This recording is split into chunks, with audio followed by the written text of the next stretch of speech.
Have a good All right. meeting. Thank you. No, Chris had. Okay. So I'm going to call to order the September 14th Finance and Audit Committee meeting and read the statement of announcement. The meeting notice announcing the date, time, and place of the September 14th, 2020 Finance and Audit Committee meeting was distributed September 10th, 2020 to appropriate media and other groups or individuals who have requested notification. The announcement and agenda were posted at the Department of Disabilities and Special Needs Central Administrative Office and on the website. The public has been notified that accommodations such as an interpreter, mobility assistance, or other assistance will be provided to individuals with disabilities and special needs if requested in advance. I would like to make a motion to adopt the agenda. Or does someone want to make a motion to adopt the agenda? Go ahead, there's only two of us. Right, okay. So, I'll second the agenda. okay. Agenda is passed as presented. The next item on the agenda is the minutes of the August 6, 2020 meeting. There's a couple of things on the August on the minutes there's one big thing that's not there that I really wanted to put there relating to the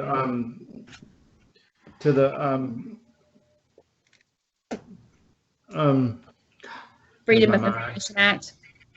Well, when I said at the last meeting that I wanted to put in there what we were talking about at the very end of the meeting regarding the lease program, and what I said about the lease program and why I thought it was not a good idea for us to borrow money.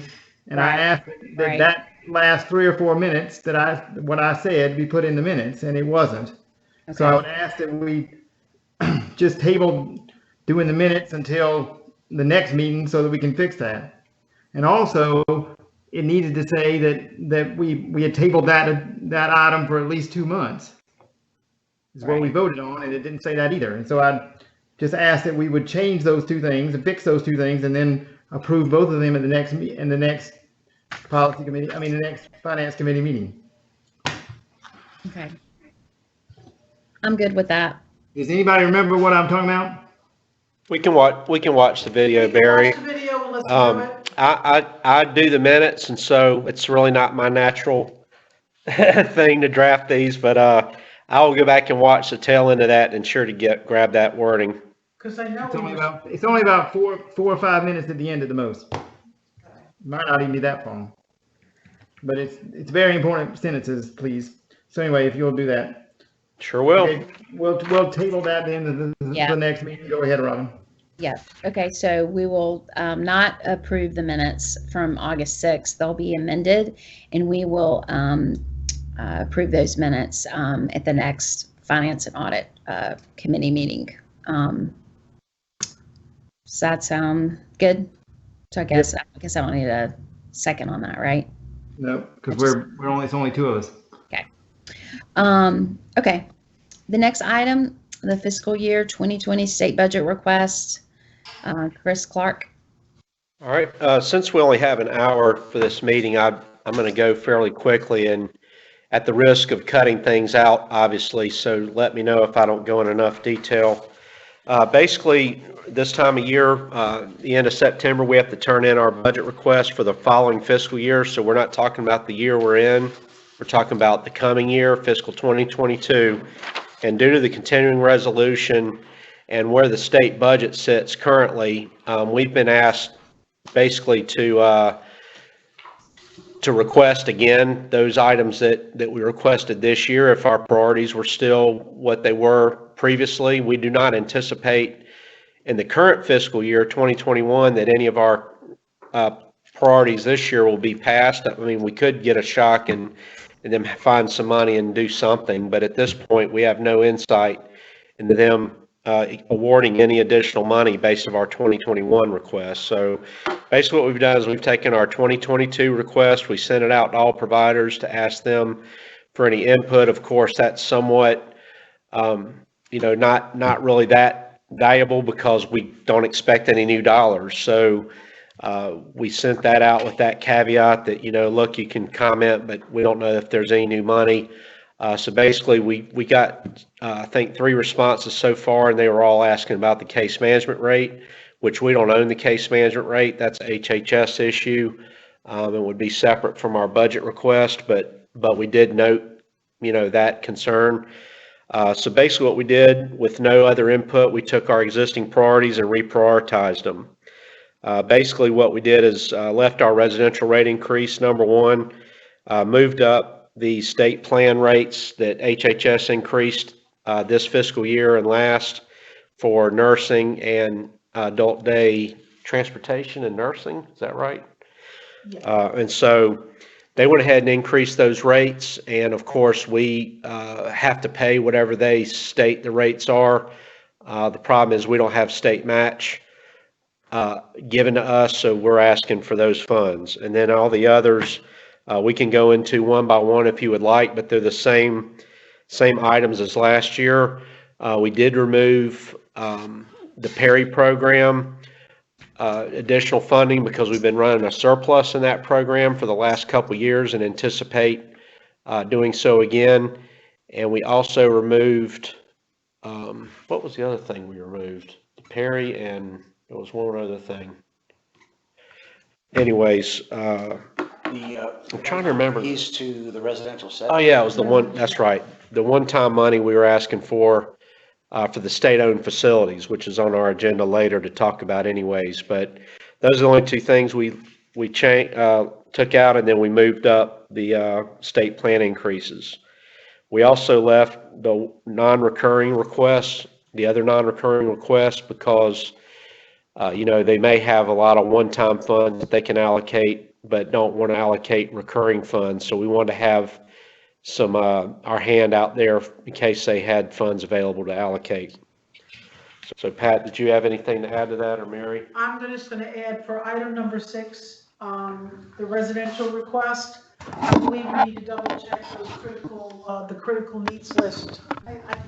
Critical needs list numbers, because I think that number is high. I think we've placed more people. So considering from the last time to this time, we're just going to check the number. So it's not a matter of what, and the request would change, based on what that number is. So I believe it's less than 76. I got to double check that. Maybe that number's lower. Yeah. So, by Thursday, we'll have that number for you. Okay. I was always looking at the dollar amounts. I totally forgot to think that this is a year old, that our numbers could have changed too, but that did change.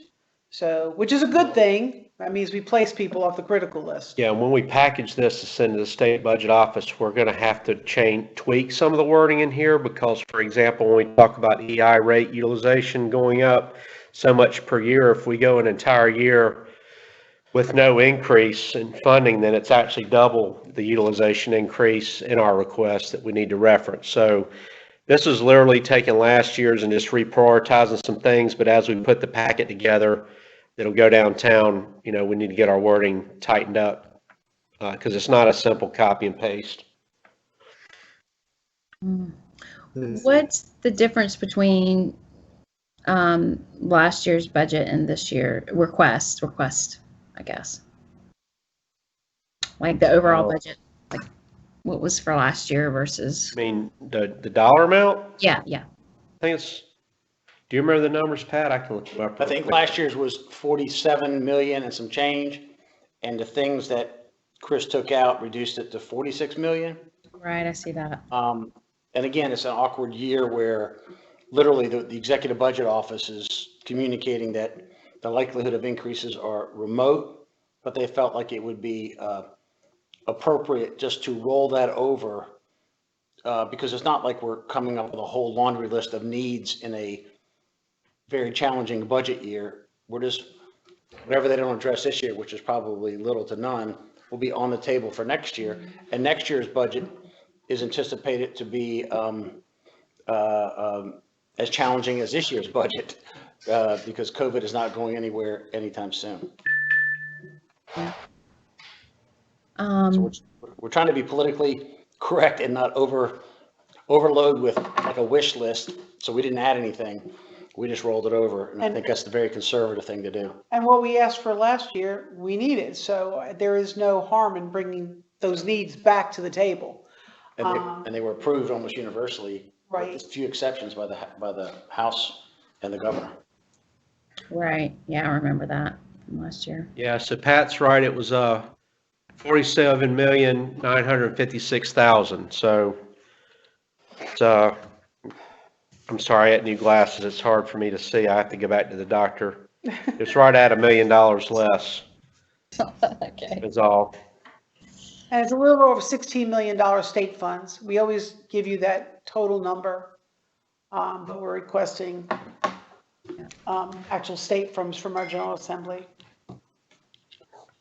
Okay. It's 16 million state funds and the rest is federal. 16.3. Right, that's correct, Barry. For a total of 47. I mean Right. 49. 46,968,000 is the request before you right now that we would be submitting. And then there's $2 million for Genetics Center. We have to request money for them through us. Right, because we're a pass-through, and we already asked DHHS to do that for us, and they said no, right? That's right. Yeah, because, yeah.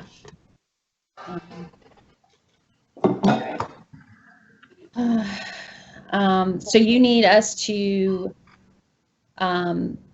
approve this budget and bring it to the commission, or just vote, or just bring to the commission for a full vote? Like, If you bring it out of committee, that way you'll just need a second, and of course, we can discuss it. I can discuss it when it comes up instead of you having to do it.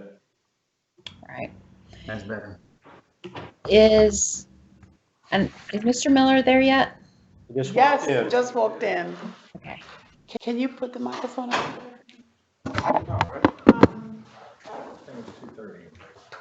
Okay, I'm gonna go ahead, in the interest of time, I'm gonna go ahead and make a motion to accept or to pass this on to to bring it out of policy committee as written. So should I just second it, and then Yeah, since Mr. Miller just walked in? yeah. Yeah, you can second, it's no problem. Okay, so I'll second the motion, and we'll, all in favor, of course, say aye. Of course, it's just two of us. Okay. Any opposed? So No. the budget request is approved as submitted. All right. So, Robin, put this yeah. on the business items instead of, in the finance committee, we usually go over stuff. say that again, Mary. Say that. Start over. Just, we can move it down on the agenda so that it shows under new business instead of having to be covered by you, what she was saying. Okay, gotcha. We don't have to put it in your update. We can just put it down on the agenda. Okay, And then we'll put next to it that this came out of from the finance committee, okay? Because there's a couple of things on here that you might not want to discuss in that long, okay. finance committee update, okay? Yeah. Okay. Sounds good. All right. So the next item is an outlier update that Chris is All right. going to give to us. Yeah, we had spoken with the committee back in July, and y'all had asked us to bring back an update in 2 months, which we are. We've basically attacking the outliers in two steps. One is, well, let me frame this too. We have what's called at-home outliers, and we have residential outliers.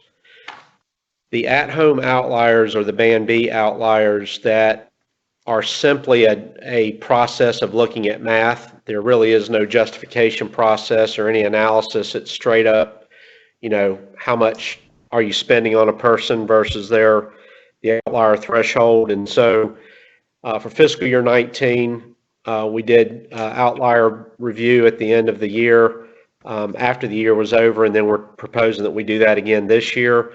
The reason is we wait until the end of the year, because if we start taking money from agencies or giving them extra money, we end up potentially making a lot of errors that way, because folks have 12 months to bill Medicaid, and there's a real timing issue that we have to consider when we're reviewing what it costs folks to be served. And so the process before you is strictly related to the at-home outliers for last fiscal year. We're going to bring before you at a later date the residential and at-home outlier process going forward. At this point, we're not presenting that. I do have a memo out in draft format right now that management's looking at that we can share with the committee if you would like to look at what's being proposed by me. Now, it could change significantly still, but that would be our path forward memo. This is strictly related to last fiscal year. And so what we did, Debbie Wilson's in the room. I want to thank her for all her effort. We analyzed all the at-home folks, and we're putting before you a process where we will true those up, take all the money that we're taking out of. So Band O's are existing outliers. We have a net $600,000 that we need to take back from providers to correct those. We are then turning around and reinvesting all that money, or proposing to, into unfunded Band O's. So these are folks that should be Band O's but aren't, because we just haven't had the money or the process in place to fund them, but they meet the threshold. And then after we do that, and we're only doing that to the extent that we've recovered funds from a provider. So for example, let's say an agency has $100,000 that we're recovering in the Band O review. If I'm a provider and you're taking that from me, the argument I would make is, well, wait a minute, I've got $300,000 over here of unfunded outliers. Why aren't you funding those? And so we're basically shifting the funding from one consumer to another, if you will, in the second phase of this. And then once that process is done, to make those boards whole for those that are eligible, we then wanted to add another pot of money out of our existing funds that we have available. So let me speak to that for a second. We did a 5-year look back of outlier funds historically, and funds were going up. Fiscal 16, 17, 18 outlier money was going up every single year. In 19 it went down, and in 20 it went down again. And so we're down about $1 million from fiscal year 18, which is where the tide changed, if you will. Like I said, the tide was going up every year up until that year. And then when I got here, we kind of shut the thing down, and through attrition have $1 million available that we were spending, a couple of years ago. So we're proposing to put half of that money back out on the street, if you will, and add about $500,000 back. And we would do that retroactive for July 2020. And if you support this, basically we would have, again, I should have counted them, Pat. I keep putting you on the spot. We have 25 boards. 25 affected, 18 had net increases and 7 had net decreases. And most of the decreases are very, very small, under $20,000. So the ones that are hit harder, it's really just 2 boards that have a significant reduction. One is because DDSN made an error and funded a nursing outlier when they shouldn't have. It was a calculation error that was here when I got here, that rolled over into 2020 that we didn't fix last year either. And that particular provider called Debbie and asked, what kind of payback they were looking at, and they were pleasantly surprised that it was less than what they expected. And then the other one, they just don't have a lot of high Band B expenses, and so they're going to have a sizable hit. But we've done this very fairly and openly and very consistently, so nobody can approach us and say that we, somehow, took favorites or whatever, penalized a particular agency for any reason. So the process is in the memo I sent you all. There's also a calculation. You can see the list of agencies and how they would be impacted. And like I said, the vast majority of the agencies will be very happy with this because they're going to be getting additional money. And we are fixing a problem, that we have currently in the system if we do this. Okay. Does anybody have any questions for Chris on this topic? It was informational, I think, for today. So Does that, but this doesn't complete your outlier project, does it? This is just the portion for right now, right? I mean, you don't have, go ahead. We'll be complete with 2020. We're not in the position to do anything other than this for the year we've completed, but we are going to get the full outlier process started back up, hopefully in this quarter. I would like to get it started by the end of September, but we've got to get all of our ducks in a row here and make sure everybody's on the same page before we start it back up. Yeah. And we will need commission authority because one of the increase in outliers exceeds $200,000. Right. But other than that, it's all less than $200,000, and we're just moving within the system. Right. So on the agenda for the commission, you'll see that there's a contract amendments over 200,000 topic, and that's for that one board. If you approve this, it will need approval. okay. All right. So should we move to the next topic? Yeah, this is just informational. We're not even voting on this, are we? No, just informational. No, the reason we're not voting on this is because we're not using new money, that the money was outlier money. We just come up with the process, but we wanted to let you know because there will be a item on the agenda for that $200,000 plus contract for outlier money for one county. So we just wanted to make sure that when that came up, you understood where we were coming from with it. We didn't want to just come out of the blue with a contract amendment for somebody that did not have to do with the bands, but it had to do with this outlier restructuring. And that's Florence. Go ahead. Okay, we're fine. DSN board, Florence has over 200.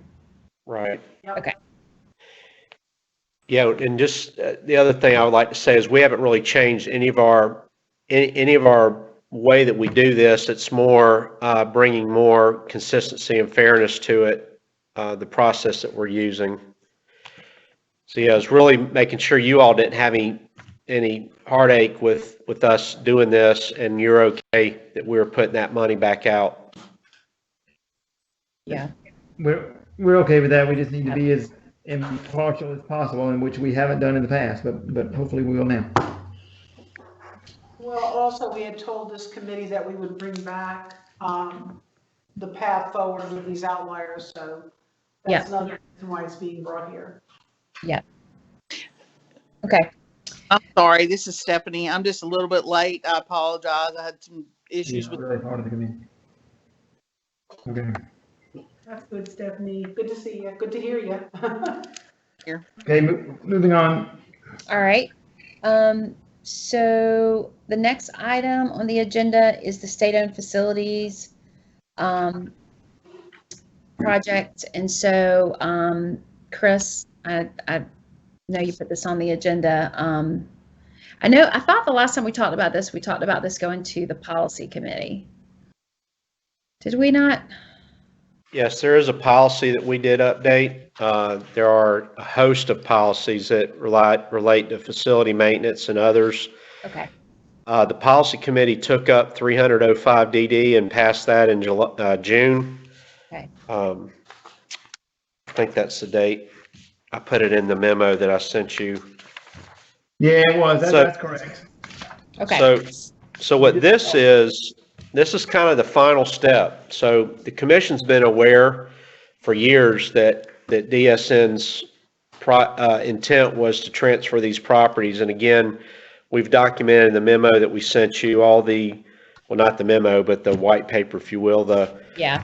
the reason and the history lesson as to why we need to accomplish this. So after you guys pass the directive, now it's the point to actually hand the keys over to all the providers. And so this is simply getting your formal approval to move forward with the next step, which is to get on the SFA, or State Fiscal Accountability Authority's agenda, which is the old Budget and Control Board. They have to approve the transfer of these properties. And so we've gone ahead and submitted, letting them know that we might have to pull ourselves off the agenda if the commission didn't want us to take this next step, but we have gone ahead, because it's due September 11th, submitted a packet to get on the SFA's agenda for October 13th. And at that meeting, if we get our way, they will approve us hiring an attorney and actually doing the transfer of these properties. And so why I added it to the agenda, first, just to go over that being the next step, making sure you had no issue with that. And then secondarily, we are going to have a cost savings from not having these facilities on our budget for maintaining at this point, because the directive was changed. And so the situation we're going to face is there are a variety of different types of facilities that we're transferring. The majority of these facilities are inhabited by folks we serve, and they pay room and board for maintenance. And so we will have room and board calculations that'll be redone, and it'll be formulated into the charges that consumers pay towards room and board. But there are certain facilities like ICFs and adult day programs and admin facilities where there are no room and board charges. And there are deferred maintenance issues in those facilities, and some of which have a very long history with us. And when Pat and I were talking about this, there might be some where we have a little bit of ownership in the fact that the things didn't get fixed when they should have. One example is we have one agency that has a day program, and they've been working with us for years on needing new windows. And so we need to wrap that up and review it and make sure that we agree that they need windows, review the quotes and so forth, and then land on some kind of fair contribution towards those known deferred maintenance issues. And so what we're proposing is that the $150,000 a year that we're estimating that we're going to save from not having to pay for the property insurance, the licenses, and the maintenance, that we have that as a bucket, if you will, of funds that we can manage and ensure that we address any issues that are out there that we agree that we have some responsibility for. And Mary and Pat, I don't know if y'all want to add something to that. No? I think we're just looking for things that we do have ownership in, and to be able to take it on a case-by-case basis. But we didn't want that to stop us from moving ahead. And so we're asking, because we already had to submit this, because we had to make that September 11th deadline. So, but it can be pulled back if the commission decide they did not want to do this. So, but anyway, that's kind of why we're coming to you with it already sitting over at what is that thing called? SFA, State Fiscal Accountability Authority. Okay. And they have nothing to do with our plan, whether we're going to pay for deferred maintenance items or not. That's a DDSN issue. Mm-hmm. Obviously, we have to make sure that we have a reversionary clause and equity type wording, so that if the facilities are disposed, that those funds stay in the system and they're not pocketed by providers. And in fact, we're already working with a couple providers who are putting their own skin in the game, if you will, upgrading these facilities by replacing them with other facilities, and it's going to cost them money.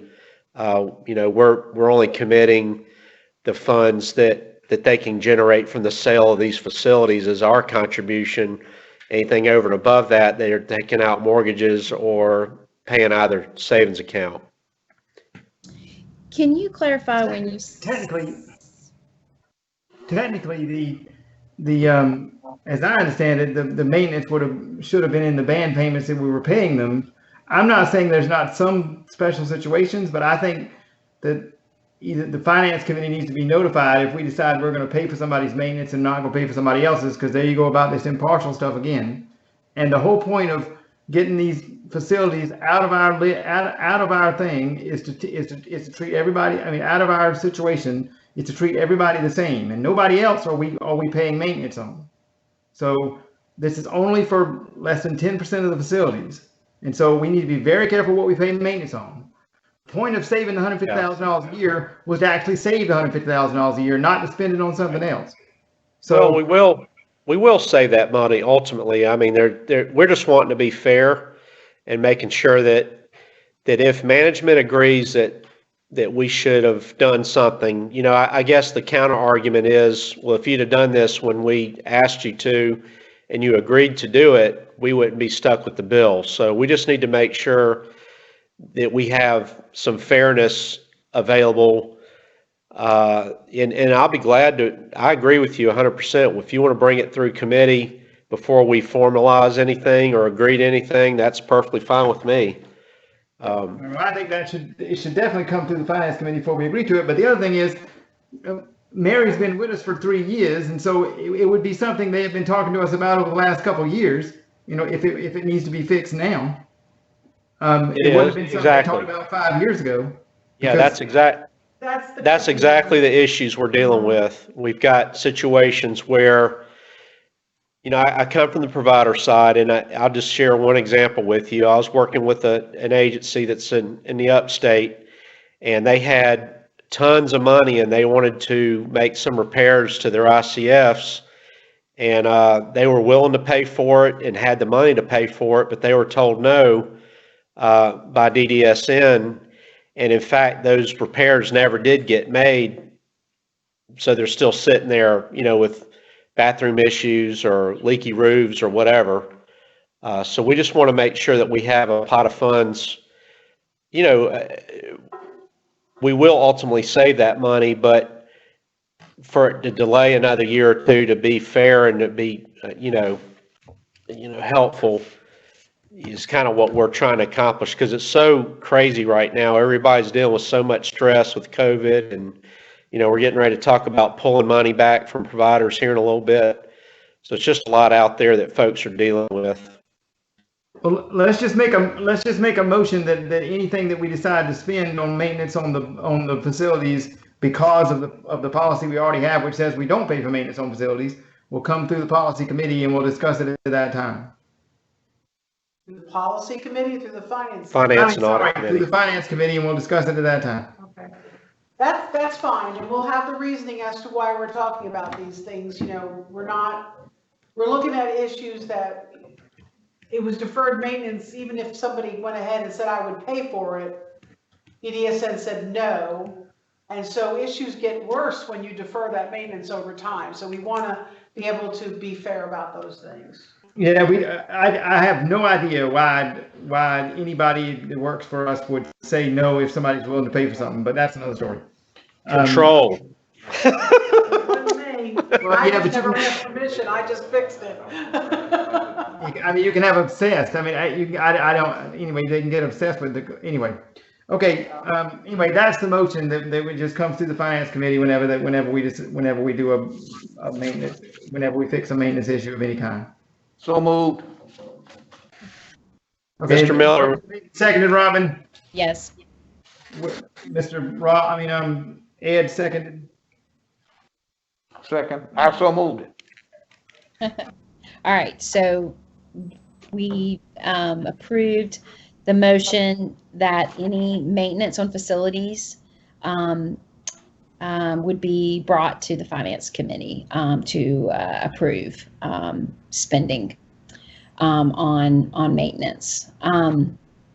Do we also need to make a motion to approve the conveyance of these properties, or did we? Yes. Right. Yes, Okay. ma'am. That's excellent point. Okay. Yes, we do. Okay. So does someone want? I move that we transfer the properties, and I promise y'all I'll buy y'all something from a restaurant if we celebrate and get this done. Out of my own money. All right. Anyone want to second that? I'll second it. All right. The motion is approved for the conveyance of these properties. And we don't need to, do we need to bring it to, I just need to provide an update on that at the commission meeting, or do we need to bring Commission them? needs to vote on it. We need to have, according to this file, we need to have the full commission approve that. They're going to want a copy of the minutes and everything. Okay. Uh-huh. All right. It's going to come out as a motion that we are approving it through the finance committee and asking them to approve it through the commission. Right. So it's a motion second coming out of committee. Right. Okay. And it's unanimous, by the way, for the record. We didn't say that. She didn't say that, but it's unanimous for the record for the three of us. Okay. All right. Next item, Band B and I project update. Yeah, I just want to update the committee that September 30's not very far away, and we're nowhere near where we need to be as far as being ready to flip the bands. And so Right. we're bringing to the committee a recommendation that we establish a target date, January 1st. That is the latest date that was approved by the commission in its initial approval, I think. There's just a lot more to this than we thought. And then when you get into COVID, it's the gift that keeps on giving, this COVID situation. It's just amazing the amount of stuff that continues to come up because of the situation we're in. So it's just really taken our eye off the ball, but we do feel like January 1st is a really good date. The main issue we're having to overcome is communication and ensuring that providers have adequate input and have a chance to vocalize their concerns. And we haven't been able to set those meetings up and provide those opportunities. So that is the primary reason. If we could just flip this and say, hey, this is what we decide to do, take it or leave it, then we could hit the September 30 date. But that's just not how we want to do business. So that was the purpose of that topic. Again, I'll ask Pat or Mary if they want to speak to that. Good to go. We just need to set a target date. I don't want to call it a deadline because I think words matter. I want to say this is what we're shooting for. We want it done right. I know that everybody's anxious to flip these bans, but it needs to be done correctly so we don't have an upset in the system as far as the viability of the financial managers. And we need to go in there and do some analysis for some folks to make sure they flip successfully. And then I also don't want to overfund a safety net. So I want to get everybody as close to where they need to be. And then we can set a reasonable and equitable safety net number until we get through the fiscal year and we can get those residential rates where they need to be. So. Any I agree questions? with that target date. You do? Yeah. It's a target date. I agree with it. It is what we decided in the May meeting, technically. Well, but also in that meeting, you said that if we had issues with that date, that we could bring you those issues and that you would look at reassigning that date. So I will target that date, but I want to make sure that if I come to you and say it's good to go, that it's good to go and we don't upset the entire system doing it. I think it's really important that ultimately we remember why we're doing this, and I want people in their homes and I want people being taken care of, and we need to make sure that providers are not destabilized by this. So that is the most important thing. All right. So what action do you need from us today? Well, y'all may not feel like you need a motion or anything. I guess I felt most comfortable hearing it formally that the committee and commission was supportive of that, of us moving the goal line. It was important to me that it be a formal approach, but it doesn't really need action per se. I have it down here for action. Okay. So what is the committee's pleasure? I know Mr. Miller had indicated he was supportive. I just support it. I don't think, we have to vote on it because it'll give us an opportunity to look further into the matter between now and, January 1. Right. And I mean, Well, we have to move it. I think formally we have to move it at the Commission. meeting, Commission. the commission meeting, but it really could be discussed more then, because really it's got to go through them anyway, and it's a big issue. So Correct. Well, we just want you to know where we are with this, and that this is the staff's recommendation that the target date be January 1. But Yeah. again, we're gonna have to look at it as a target date to see where everybody else is. Before that, you can't just pull that trigger when it's not ready to go. I don't want a half-baked cake here. I want it to be done properly. Target is a good word. we're gonna discuss the options that we have down here at the. I mean, there's no need to discuss things twice, I don't think. So are we going to discuss the options that we have that Chris put down here at the commission meeting. commission meeting? Is that what we're doing? Well, you're talking about item number 9, which is the Bambi and I recoupment options. Yeah, we're talking Yeah. about, That's the next item on the agenda. we're still on 8. We're discussing 8, which is the B&I project update, which simply is just letting you know that we're looking at January 1 as our revised target. Okay. There were no attachments for that because it was just Right. Okay. discussing. Okay, well, I was running them together because they seem so similar, but okay, sorry. They do sound alike. All right. So anyway, So we'll move on to item 9, since there's no formal action that we need to take on the project update for the Bambi and I. So we'll move on to 9. Okay. At-home recoupment settlement options.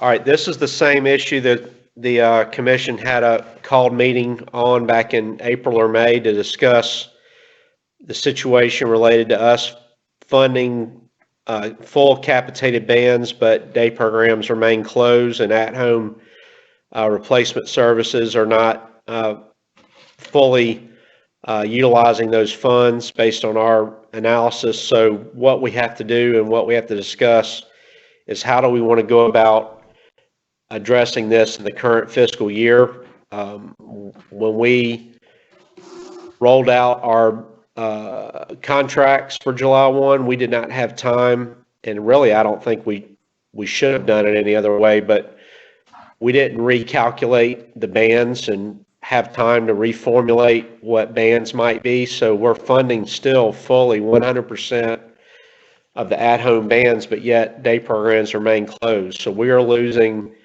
I think I calculated $125,000 a week or thereabouts in day program services. And so we need to figure out a way. I think it's $143,000. Okay. So many numbers float in my head. I can't remember the exact number, Mr. Malfors, but it's significant. And what we need to do is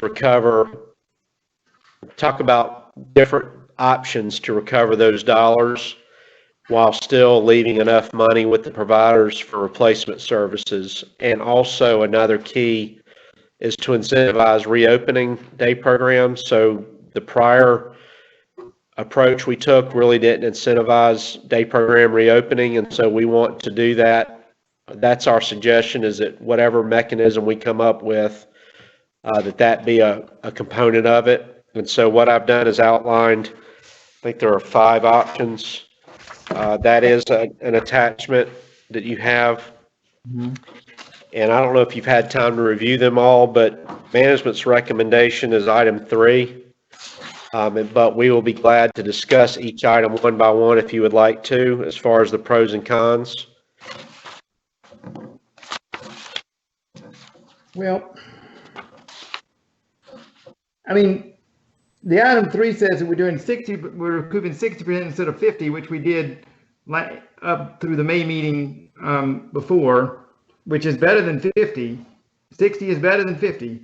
So I would agree that was my second choice, but I don't really see how that fixes our problem unless we go with number 5, which is to actually pay them for the time which is what I'm assuming. Now, I could be wrong about what number 5 means, because I'm not, I mean, from what you write down here, but from what I understand, 5 basically is saying that we'll pay them for the actual days they're in attendance, which is. So Three.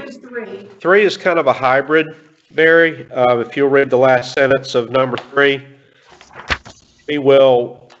what this does, and the reason we're increasing what we would recover is because, with the 50% limit, if we don't look at day attendance, there is no real incentive. And so we're Right. trying to land on what a good balance was. And so when we ran the numbers, we were recommending 60% recoupment, but then we pay them $27.50 per unit of actual day service for the at-home folks. We've got some folks that are being very aggressive in opening and safely and providing services, and others that don't appear to either be doing that for whatever reason, and to treat them equally is a problem. So, Right. Pat, I don't know. Yeah. I mean, Y'all want to the comment? reality is Go their ahead. reserves are going up, and our reserves are going down because we're paying for services not rendered. So the provider's amount of money they have in their reserves is going up, and we're paying for services not rendered. That's what's going on here, and and it's not to hurt anybody. It doesn't hurt a soul in this agency or that does anything. I mean, that has a disability, for us to pay for people that they're not. We're not taking anything away from anybody, is what I'm trying to say, that has a disability. All we're doing is paying for services not rendered. And so we need to keep that in mind and pay for services not rendered as little as possible.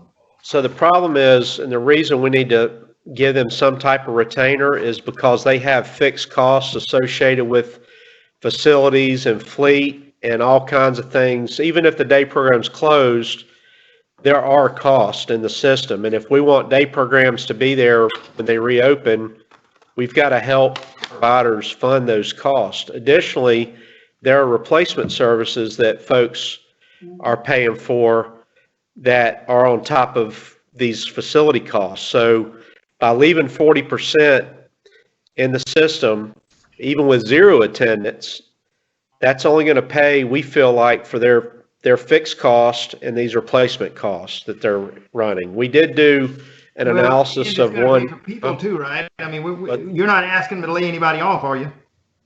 That's a local, that's what we're thinking. They don't need the people, they need to lay Providers them need off. to. No, that's their decision to do. A lot of their workers are just filling in residential programs right now. But the important thing is that we would be paying them for actual attendance from community folks, not the residential group. They're already getting paid for those. Right.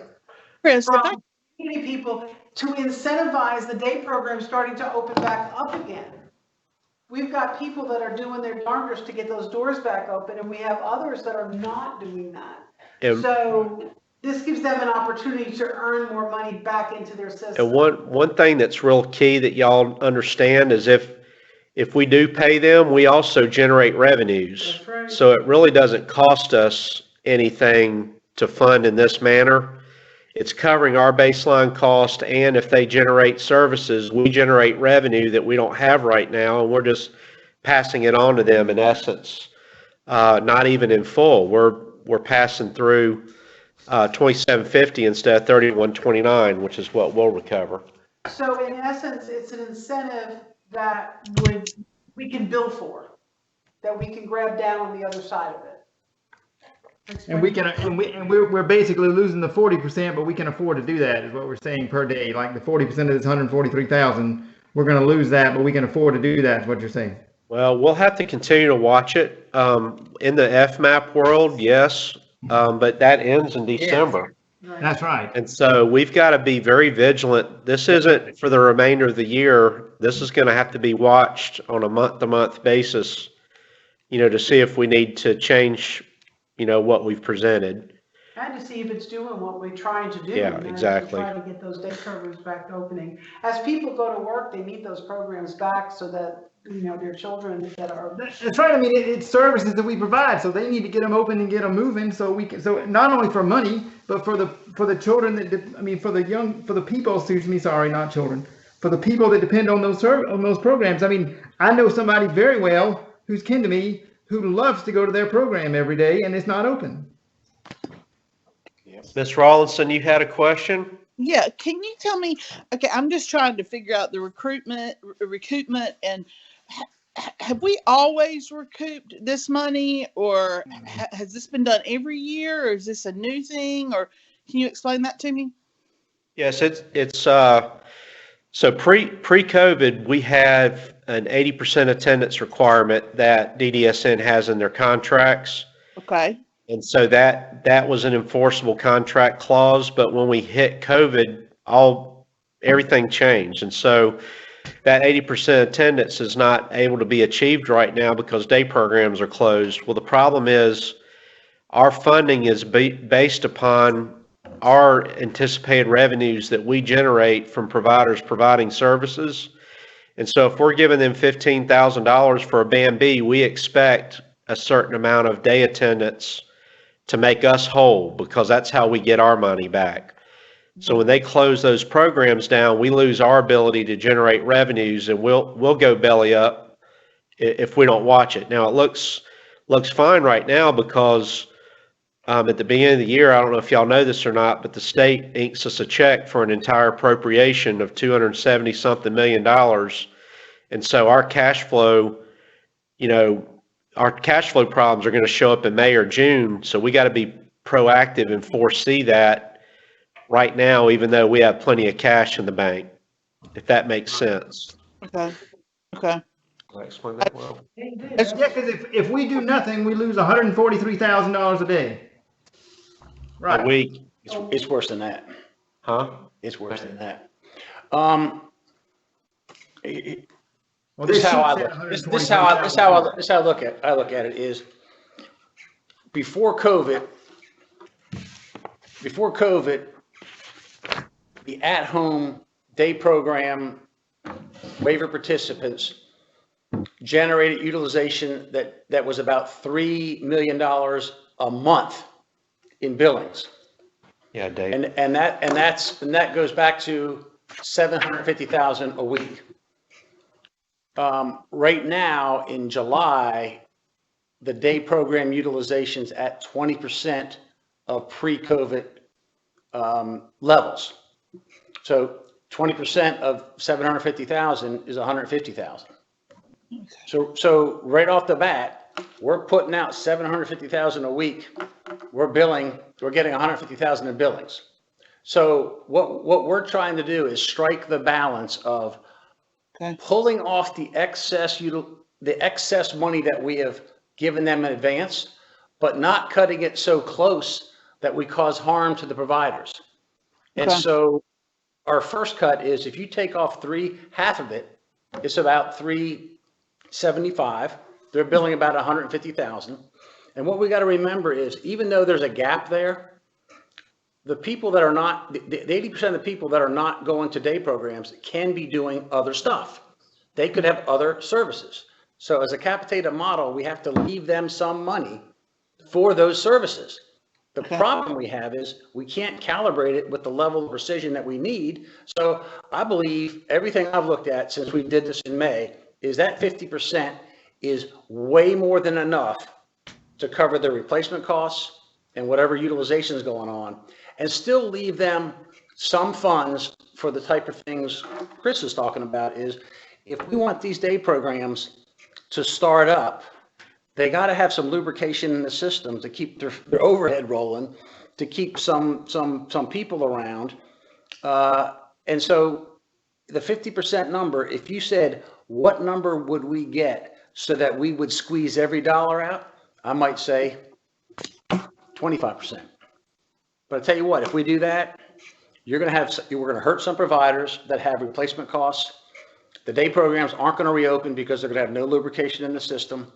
And we just really don't have the math behind it to get that low. So somewhere we have to pick a number that we take off the excess that would just be a windfall and leave them enough for replacement costs. And 50%, I think, is a generous number. I thought it said 60 under number 3. Even on I mean, in May, we're going to 40, and the reason we're dropping it down is because I think it's more reasonable, but then we're adding on and giving them the motivation to, hey, if you open up your day program, basically you're going to generate immediate income for yourself. And what we're seeing out there is some providers are really taking aggressive actions, and some are just not opening at all. Right. So we're trying to strike that balance. So that 40% replacement cost, I think is generous. And then if we give them money for their billing, basically they're going to generate enough revenue to pay for themselves, and we'll still get 13% for our split rate. Okay. I looked at number 4, and that was the one that I kind of liked the way it read. And I just want to know why Chris, tell me what you feel about number 4. And do you think it's a good option, or you are recommending number 3, correct, Chris? That's right, but you're not even on the basket. Number 4, the only reason that's on there is because it's already in our existing contract language and has been done for years and years and years. We have not enforced that probably in 3 or 4 years, but it's been in the contracts for a long, long time. The issue with that one is it really doesn't look at replacement services, and it doesn't look at these fixed costs that providers have. And so I think it does too much damage, actually. Okay, that's fine. I mean, I just wanted your opinion on those, and that was the one I had marked as this is interesting. Okay. That's the one with 80% attendance, Right. Commissioner. You know, If it's in our contract, should we not take it out of that contract so that it's not something that they think we're going to apply? I mean, I'd hate to have something in the contract we're not using, and I just think that we need to make sure whatever we have in the contract is what we do. I mean, I'm going to great. that's part of if it's in a contract, we do it. Does that make sense? It's a great well, point. and when you go to fee for service, it's not going to be a necessary item. Yeah. Okay. Because they would get reimbursed for the dates that people are actually there. Yeah. And the actual, in an ideal world, when we look at the rates, that vacancy rate is figured into the rate itself. So that we left that in the contract this year because it was a fail-safe. We knew we were going to have day program attendance issues again. And so it's a good baseline to keep in there as a safety net, if you will, for us. Mm-hmm. But if we can land on a better solution that's more fair and equitable and we can afford, that's kind of incumbent upon us, to look at those options, which is what we've done. Okay. Okay. Well, at the commission meeting, can we decide? Can we in the interest of time, we're going to have to roll here. So, but what I'm going to say is, at the commission meeting, can we say how much money if we do number 3 that you're recommending? How much money that would mean we would recoup from them so that we can get some of this money back that we're laying out there? Yes, sir. Because we're paying for services not rendered. And remember, if you have any questions about what replacement services are and why we would be able to pull it from any part of that band for that individual living in the community, please let me know, and I'll be happy to answer that for you. Under a capitated model, they can decide, I'm not going to the day program, I need more PCA. I'm not going to the day program, I need more in-home supports. And that money comes from that pot of money. It doesn't mean that just because they used to go to the day program that we encumber that money under day program. It can be used for these other services. So it's basically what the person needs and requests. We just have to give them more incentive to get moving and get billing. That's what it amounts to. We're trying to figure out how to get those folks who aren't doing anything back into the game of getting their folks in. The people that are doing it will benefit from this. Right. And they'll keep doing it, and they'll probably try to find a way to get a higher attendance, which means going to your more difficult people to serve. And we need to get those folks back into the day programs too. So this is a good, I felt as as an ex-provider that this was a good way to incentivize someone to do, open up those day programs and get started back again. So we're looking at the 40 Is that the number? Yeah, recouping 60 and leaving 40% plus paying, like fee for service for the days that the person's gone. Yeah, we're paying fee for service for the days they're actually there. Yes. So Will that work across the board? the providers' reserves are probably going to increase. Just so you know. I mean, they've already increased from when COVID started, and they're probably going to increase more. So I think they're going to be doing fine. Do we answer your question, Mr. Miller? I just want to know the worst case scenario, daycare, right? Will that work? That number that we're discussing for every situation, or are there going to be special circumstances that we're going to have to look at? That's my question. Well, I'll tell you what a special circumstance would be. If someone came in and said, I got 10 people and they're all going to PCA. And so we're going to be spending this much of their band and you took this much away. Then we'd have to look at those and pay for those services. Okay, my only recommendation is we just need to make sure, not that we're going to let someone come in and play a game on us, but we have to have some options Right. that are realistic, because every county is not facing the same Right, and we have situation. that in this current one, that if they go and they spend more than the 50% we left behind, we would just make sure they tell us what it is, we would pay that bill. Okay, We have not had any takers on that. all right, as long as we have that That was in the Yes, last one. a safety net, yeah. Yep, that's safety safety net's net, still in there. that goes either way, either or. Yes, yes. Okay, all right. I don't mean either or, we mean. No, take we don't- more we don't away. go back We don't take and any take more more. back, we No, just take that. no, I'm saying, Okay, if, We're not taking it, but it's all right. Yeah, we don't go after them and say, oh, we should have taken 65 from you because you That's don't right. have. We don't do that. It's only the opposite. I'm not, the only thing I was looking at is trying to find that balance with some Oh, I optional understand. clauses. Yeah, we in the heard balance. that argument with the first one, and so that's why we put that in there, to make sure. To Okay, me, that's a safety net. yeah, If I come to you and I said, You got look, 5 my minutes. gosh, okay, Okay. I've got all these people in here, I'm and good. I need replacement services, and I can show that I spend that money, then we will reimburse for that. okay, my only thing is I just didn't want the door closed, that if a county came in and say, hey, we need to talk. Yeah, nope. And it makes sense, it gotta make sense, I understand. Okay, We just gotta see the cost of the utilization. that's fine. Show it to me, right? All right, Robin, So, sorry.